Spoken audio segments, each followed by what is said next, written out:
Donald Trump ganhou as eleições nos Estados Unidos e vai enfiar tarifa em todo mundo. A taxa Selic aumentou, a situação fiscal do Brasil está se deteriorando cada vez mais, as guerras que estão acontecendo não dão sinal de que vão ser resolvidas e pior, vão escalar. Pois é, agora de vez. Não há nenhuma chance do mundo sobreviver a isso e o desfecho inevitável é o colapso da civilização. Bem, você está no canal Investidor Cético, eu sou o seu host André Massaro e neste vídeo vamos falar sobre esse curioso hábito de tantos criadores de conteúdo de investimentos e supostos experts em finanças de tocar o terror para cima de investidores comuns. Eu quero começar esse vídeo compartilhando uma frase que o meu falecido pai sempre falava. A frase certamente não é de autoria dele, ele deve ter ouvido em algum outro lugar, mas dizia essencialmente: viva cada dia da sua vida como se fosse o último, pois um dia você vai estar certo. Essa frase é associada com outro clássico da sabedoria popular, que é aquele ditado que diz que até um relógio parado dá a hora certa 2 vezes por dia. Esse é o problema de prever grandes catástrofes. Ocasionalmente a gente tá certo. Só que enquanto a gente não acerta, a gente corre o risco de cometer grandes erros e perder grandes oportunidades por conta do alarmismo.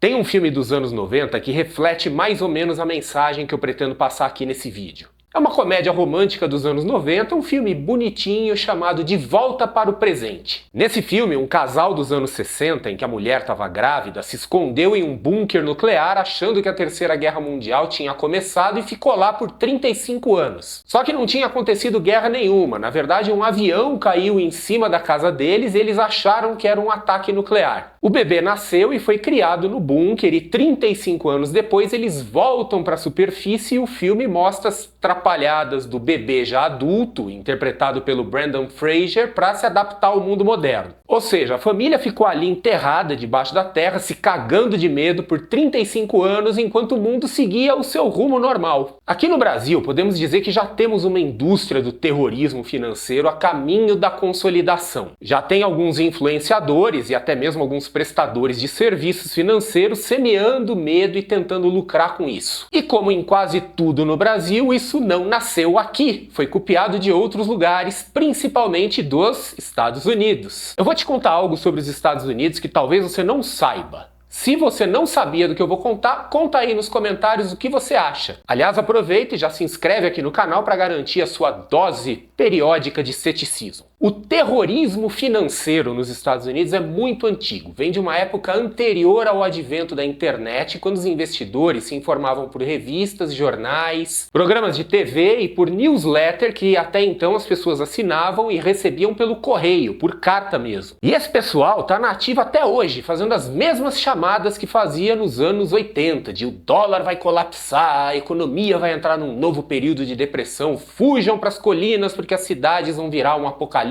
zumbi e coisas do gênero. Igualzinho, não mudou nada, só mudou a mídia. E sabe o que essa turma que toca o terror nos Estados Unidos tem em comum? Eu não tenho um número exato do tipo 90%, mas a esmagadora maioria desses influenciadores e supostos experts são ligados, direto ou indiretamente, à indústria do ouro físico e de outros metais preciosos. Se você pegar algum desses profetas do apocalipse americanos e fizer uma rápida investigação, eu aposto que você vai descobrir que esse cara é sócio de alguma empresa do setor de ouro físico ou então é patrocinado por alguém do segmento. A indústria americana do ouro, da prata e de outros metais preciosos físicos, ou seja, eu estou falando de barras de ouro, prata, platina, não títulos financeiros e derivativos, se fez em cima do medo e do terror, sempre vendendo a ideia de que o dólar e o mercado financeiro iriam colapsar e que o ouro era a reserva de valor perfeita porque ao longo da história o ouro isso e aquilo e blá blá blá blá. E apenas para registro, uma boa parte desses profetas do apocalipse está agora migrando dos metais para as criptomoedas, mas a argumentação e o modus operandi são rigorosamente iguais. Agora vamos só de curiosidade dar uma olhada no ouro. Nos anos 70, o ouro teve uma forte subida que culminou com a máxima de 843 dólares, alguns sites de dados falam em 815, em 1980. Dali em diante, o ouro entrou em uma trajetória de queda que foi até até 1999, quando chegou a 253 dólares a onça, o que significa uma desvalorização de aproximadamente 70%. Ou seja, a tal reserva de valor infalível caiu em linha reta por 19 anos e só foi recuperar o valor em termos nominais em 2006. Pois é, quem comprou ouro em 1980 na empolgação da época ficou 26 anos esperando o ouro chegar no ponto de equilíbrio. E o ouro deu outro susto no período de 2011 a 2020, mas eu não vou explorar isso aqui para o vídeo não ficar muito longo. E alguns podem argumentar, mas olha, no longo prazo ele sobe. Bem, nesse caso, dá uma olhada aqui no índice Dow Jones no mesmo período e tire as suas próprias conclusões. De 1980 para cá, o ouro valorizou aproximadamente 380%, a inflação acumulada nos Estados Unidos foi de aproximadamente 260% e a valorização do Dow Jones no mesmo período foi de mais de 5.000%, com uma volatilidade bem menor que o ouro. Então, se você quer continuar achando que o ouro é a reserva de valor perfeita,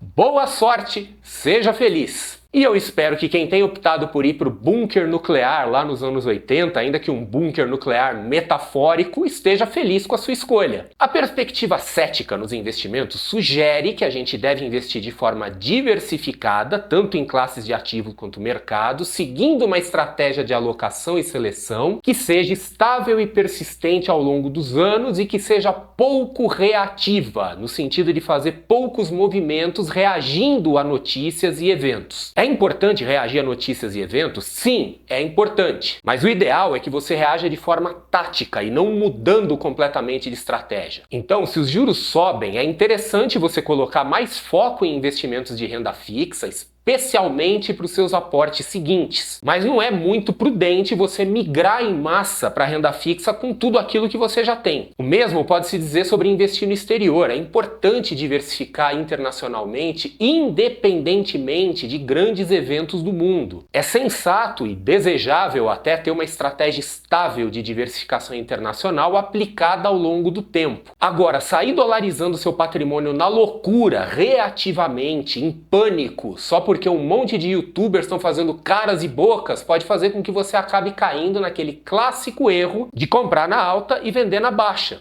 Você pode acabar perdendo grandes oportunidades e, na pior das hipóteses, pode inclusive acabar perdendo muito dinheiro. Um verdadeiro investidor cético procura não antecipar movimentos do mercado, pois sabe que o comportamento do mercado é, em grande parte, aleatório e imprevisível. Um investidor cético procura adotar estratégias de investimento que foram validadas estatisticamente, que não são infalíveis, pois isso não existe, e cuja probabilidade esteja a favor do investidor. E mais importante, o investidor cético gerencia os riscos de forma rigorosa para aqueles momentos em que se está do lado negativo da probabilidade. Nesse vídeo eu falei bastante do ouro por causa dessa característica do mercado americano. Aqui no Brasil, o ouro físico e outros metais não tem tanto apelo. Obviamente tem um mercado aqui, mas não é tão grande e desenvolvido quanto lá. E também aqui o conflito de interesses não é tão gritante. Os profetas do apocalipse daqui usam esse tipo de conteúdo mais para gerar engajamento e cliques do que propriamente para promover algum produto ou alguma instituição, ainda que isso aconteça ocasionalmente. Eu acho que o brasileiro é um pouco mais cascudo que o americano por causa do nosso histórico de crises e de hiperinflação. Além disso, aqui no Brasil, em momentos de medo, o pessoal costuma pensar mais em dolarização e em imobilização e, mais recentemente, e de forma mais limitada, em criptomoedas. E a gente vê isso bem refletido nos conteúdos e na comunicação do típico arauto do apocalipse tupiniquim. Seja como for, fazer grandes mudanças na estratégia de investimento de longo prazo em reação a eventos do mundo, como eleições, guerra ou expectativa de guerra, não costuma ser uma estratégia muito boa. Nos Estados Unidos tem gente que está desde os anos 70 esperando o grande colapso do dólar e nesse meio tempo desperdiçaram a oportunidade de construir verdadeiras fortunas. Mas não tem problema, pois o dia da redenção vai chegar. Como dizia o meu pai, viva cada dia da sua vida como se fosse o último, pois um dia você vai estar certo. E se você tem interesse nesse tema de preparação para eventos apocalípticos, não deixe de assistir este vídeo sobre como ficar rico com a Terceira Guerra Mundial, que um dia vai acontecer.